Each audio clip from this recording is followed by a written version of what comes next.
Students, morning. We will continue the concept of direction cosines.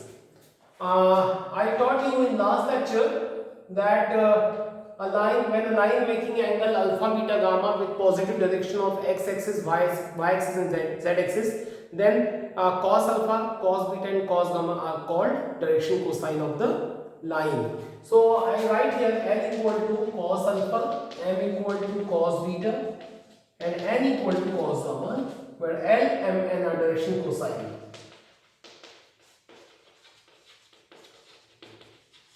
of any line or vector. Anything you can say? Second thing I taught you, L square plus M square plus N square is 1. Meaning sum of the square of direction cosine is 1. This is a very beautiful formula and we can have lots of questions regarding that. I will tell you one by one, don't worry about that. Instead of L you can write cos alpha. You know L equal to cos alpha. So it can be written cos square alpha, cos square beta and cos square gamma equal to 1. So both are same, nothing worry, both are same. Third thing, please try to catch. It is cos alpha, it is cos beta, it is cos gamma. You know the value of cos, the range of the cos always from -1 to 1. So all are cos now. So they all cos element always have a range from -1 to 1. Meaning beyond of that value element not possible, because L is none else but it is a value of cos. M is none else but it is value of cos. And same N equal to cos gamma. So these are the values of cos cannot be beyond of the -1 and 1. It is a range of this particular element. The third thing. Fourth thing is what? I tell you one very good concept here. Try to understand it. This is y, it is x, it is z. What my concept is, just it follow the vector. It follow little bit vector. Suppose it is O and it is a P. So we talk about OP with direction. I tell you. Suppose it is beta. It is same as alpha and it is gamma. We know it. So OP is making angle with the y-axis is beta. But if I tell you or ask you what the line PO is making with y-axis, this is a good question. Let me speak something about this. If I change the direction and I just want to be convenient little bit, rubbing x-axis for bit convenient condition. So this is my y-axis. I first met OP. OP was making beta angle, but at that instant, if I talk to you about PO, so what PO is making with the y-axis? So student normally used to say this is beta. Of course, this two and the angle between these two vectors is beta, but it is wrong. You know, for forming any angle, for getting or identify any angle, the direction should be opposite towards the point, or definitely far away or towards that point. Like if we talk about this angle, this is 30 degree, well and good. But if I say what is the angle between these two, it is not 30. It is not 30. So how you can find the angle? You will extend this line. You will extend this line and you will measure this angle, because this is the point where this line and this line have a different direction. So this angle will be, it's a complementary, it's a supplementary angle, it's a 150. Same as I will use here. Students, if I talk to you about if OP is making angle beta, what about PO? So definitely we have to extend this line, and this angle this time will be 180 minus B, pi minus B. Anything you can write 180 minus B. And then only your L will be, look at, I tell you, direction cosines of OP was cos alpha, cos beta, cos gamma, meaning element. But what about the OP? PO, sorry. Direction cosines of PO. Now direction got changed. This angle will be beta. Now it was beta, it is pi minus beta. So about cos beta, I am writing pi minus beta. Same as this will be pi minus gamma. Same as this will be pi minus alpha. All will change by pi. Only one example I gave you for beta. This was beta, this is pi minus beta. Same as it is gamma. What about the next angle? It's pi minus gamma. So, and third one is definitely alpha, which I actually rub the x-axis here. So from one type of a case I'm telling you with the beta, it was looking convenient to see. If OP have a direction cosine, cos alpha, cos beta, cos gamma. So what about PO? So PO have a cos 180 minus theta minus cos alpha, minus cos beta and minus cos gamma. This is the property, you know, when direction change, values of element also change with minus sign. The d cosines of OP are cos alpha, cos beta, cos gamma. So d cosines of PO will be minus cos alpha, minus cos beta, minus cos gamma. This is also one of the property. When we change the direction, the cosines have changed with the sign, definitely. So please keep remember, this is again a very good concept. Now let me rub all the things here. Direction cosines we have learnt. Now we'll go on the direction ratios. The new terminology you are having of line, direction ratios of line. This is also a very good concept. Let me explain completely that. Direction ratios, what they are. Look at numbers or any three numbers, a constant called A, B, C are called direction ratios of line, which are actually proportional to element. So in simple word, I will tell you that three numbers A, B, C which are proportional to element called the direction ratios of line. You know, in the picture I can make alpha, beta, gamma, and by which you can understand about cosine. But in picture A, B, C cannot be formed anywhere.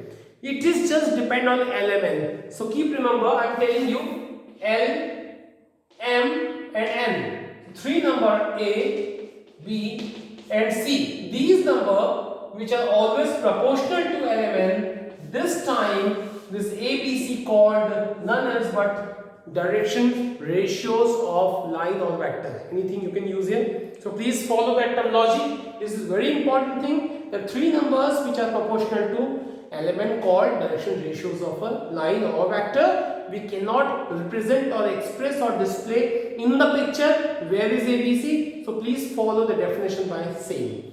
Okay, L upon A, M upon B, N upon C, when A, B, C are numbers proportional to element. Okay, now further what can be what can be seen here? Suppose it is equal to R. Let it is equal to R or something lambda. Anything you can say. So what will have L equal to A lambda? Anything you can take here, K or lambda or something like that. So M equal to B lambda and N equal to C lambda. What I am going to do, look at it. It's very interesting. We know one thing. L square plus M square plus N square equal to 1. So what is L? A lambda. What is M? B lambda. What is N? C lambda. Equal to 1. Now A square lambda square B square lambda square equal to 1. Take out the value common lambda square. A square B square C square equal to 1. So lambda square equal to 1 upon A square plus B square plus C square. What is the value of lambda? Plus minus 1 upon over root A square B square C square. This is the value of lambda. It is not important, but after putting the value of lambda in these values L, M and N, what will have? What you had? N equal to A lambda. So this time A lambda, the value of lambda is this one. So it will be A upon, you know. What is M? It is B lambda. So B into lambda, B upon. What you are getting? I am telling you simply, and N equal to definitely C upon this one. What thing you are getting? See all these formulas. These are the again formulas of L, M and N, but this time L, M and N depending on ABC. So I would tell you with the simple words that direction cosine L, M and N can be also find out when ratios are given. Ratios of any line is given, you can find element. Try to understand. I taught you initially about L, M and N, L equal to cos alpha, M equal to cos beta and N equal to cos gamma. That time only when alpha, beta, gamma is given, you can find LMN. But when alpha, beta and gamma will not be given, and if you will be told to find LMN, definitely ratio will be given, because LMN again depends on ratios. If A, B, C will be given, these are the numbers. I tell you one thing, these are only numbers. And only one difference, a big difference between LMN and ABC. Let me rub this out, all the things. About ABC, I tell you, these are numbers proportional to ABC, and about ABC, I tell you, A square, B square, C square normally not equal to 1, because L square plus M square plus N square equal to 1. So this will never be seen like A square plus B square plus C square equal to 1. It is not equal to 1. And about as you know, element depends lies between -1 to 1, but there is no criteria of ABC. There is no criteria of ABC that ABC lies between -1 and 1. So this is identification, how we can that recognize and distinguish the element in ABC by these two methods. L square plus M square plus N square was 1. A square plus B square plus C square is not 1. So this is very good thing. L, M, N always lie between -1 and 1. But A, B, C have no criteria. So keep remember the thing. This formula is very good whenever ABC is given, you can find out element. One thing. Normally in book you can have a plus sign. Don't use both of the sign, because you know that L always admit both of the values, plus and minus. I taught you now. The direction cosine of OP is cos alpha, cos beta, cos gamma, and direction cosine of PO is minus cos alpha, minus cos beta, minus. It carries both of the directions, plus and minus. So you can take only plus sign, it is suitable, no matter. If you are taking both of the sign, it is still acceptable. So okay, so this is the formula. When ABC will be given, you can find out L, M and N. Keep remember. So this was a simple concept which I wanted to share with you. Now let me explain something, an important thing. Direction, ratio of line joining 2 points x1, y1, z1, suppose P, x2, y2, z2. So according to geometry, I am telling you, I am not including right here vector. So can you see direction ratios of line joining 2 points P and Q? So how I'm telling you, look at, this is y, this is x, this is z. Suppose this is my line PQ. If I say PQ is making angle beta with the y-axis, alpha with the x-axis, and gamma with the z-axis. Sometimes students get confused. How it is making? Let me explain something. If I say this line is making 30 degree with the x-axis, but it is not touching it now. So we have the thing, we can extend the line, or we can draw the parallel line of this line which is making 30 degree with the x-axis. If this is not meeting with x-axis, but its parallel line is meeting with x-axis, making 30 degree angle, we can say that this line is also making 30 degree with the x-axis. Try to understand. So same as this line is making angle beta, even it is not touching it, but we can say. So I'm telling you right here what the new concept is being here. It is suppose x1, y1, z1. It is x2, y2 and z2. Suppose let PQ is making angle alpha, beta, gamma with x, y, z axis. Then we draw the perpendicular. Look at for the derivation, we draw the perpendicular. You know, when we draw the perpendicular on y axis, this is gonna be y1 and this is gonna be y2, because on y axis it is drawn. x1, y1, y2, definitely on y axis. So what about this distance? y2 minus y1, this distance.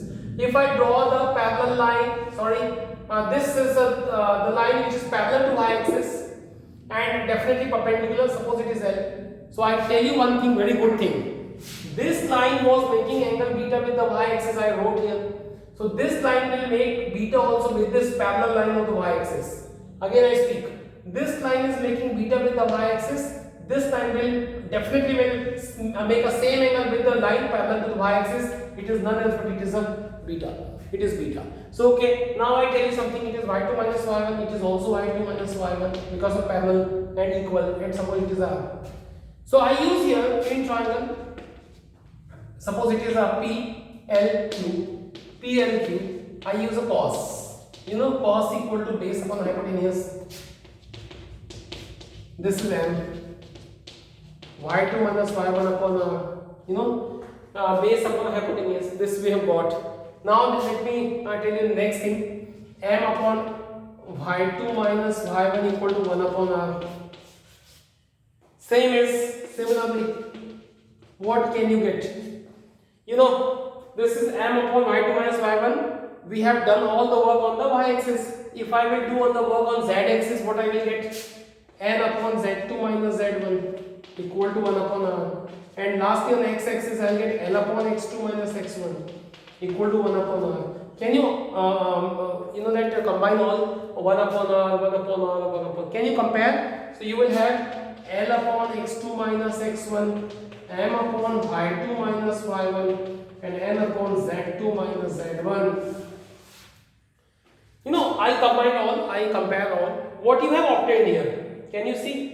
L upon m upon n upon. These are the number which are proportional to L, M, N. So these numbers called the direction ratios. I taught you what is the definition of direction ratios. The number which are proportional to L, M, N. X2 minus x1, y2 minus y1, z2 minus z1. What they are? They are simply numbers proportional to L, M, and N. So lastly, I would say that A is equal to x2 minus x1, B is equal to y2 minus y1, and C equal to z2. These are the direction ratios of P and Q, PQ. So can you make the idea that when PQ is given as a point coordinate, x2 minus x1, y2 minus y1, z2 minus z1, they will be the ratio of line PQ. That simple thing it is having. Now, can you, I don't want to wrap this section. I want to take you in the vector. In the vector. Do you remember that P is x1, y1, z1 and Q is x2, y2 and z2. What is vector PQ? Don't forget. Today I taught you. Or yesterday I taught you. If P is x1, y1, z1, Q is x2, y2, z2, what is PQ? So PQ is simple, na? X2 minus x1 I, x2 minus x1 I, y2 minus y1 j, and z2 minus z1 k. Can you see this again? Can you catch the value of x2 minus x1, the coefficient of I, coefficient of j, coefficient of k? These are none else but these are ratios of PQ. This is very good thing that direction ratios of PQ are none else but coefficient of I, j and k, meaning x2 minus x1, y2 minus y1, z2 minus z1. We already had seen in just instant back that these were none else but these are the direction ratios. In geometry we have seen. Now we have converted the concept in the vector form. That was my PQ by position vector I got yesterday. I told you x2 minus x1, y2 minus y1, z2 minus z1. What they are? They are none else but they are direction. We have seen it now. We have seen it. So what we are getting? That always coefficient of I, coefficient of j, coefficient of k are always direction ratios of that vector. I ask you one question more. Suppose O is, this is x, y and z. O, it is P. X, 2, 3 and 4. x1, y1, z1, no matter at all. x1, y1, z1. What is OP? So it is similar. It is O, 0, 0, 0. It is P. x1, y1, z1. What is OP? You know it. This minus this is 0, 0. x1 minus 0 is x1i. y1j. z1k. That you know it already. Even you don't do by this method, you know this is only P is there, na? And OP is equal to, I taught you, x1 plus y1 plus z1k. What? The coefficient of I, coefficient of j, and coefficient of k. This x1, y1 and z1 will be direction ratios. Because we already have seen that coefficient of I, j and k will be direction ratios of the vector. Now we have reached at a very good concept that we have reached a very important concept that always, if I say A equal to 2i, 3z, 4k, what is 2, 3, 4? If someone will ask you what is 2, 3, 4, we have lots of answer. First answer, they are scalar component. I taught you yesterday, scalar component of the vector along x-axis, y-axis, z-axis. But according to ratio and cosine, I tell you that coefficient of I, coefficient of j and coefficient of k are none else but they are direction ratios of the vector. We have seen here coefficient of I, coefficient of j and coefficient of k. These are always direction ratios of the vector. Please keep remember, this is very simple. Now one more concept I tell you, this last one of the day, important concept I'm telling you.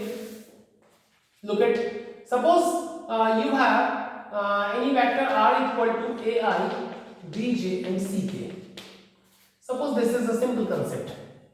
R equal to ai, bj, ck. I ask you, what is abc? Please don't hesitate to give the answer. abc are none else but direction ratios of vector r. Simple. Now I ask you, find its unit vector. Find the unit vector of r. You remember 3 days back, just in 3 class back, I taught you unit vector of, in the direction of r is given by r cap, meaning vector r upon mod r. Vector r upon mod r. Now use put a limit. Vector r meaning ai, bj, ck. And what is a mod r meaning? You know, a square, b square, c square. What you got? R cap equal to, can you separate b j upon j and c upon this k? Can you see it again?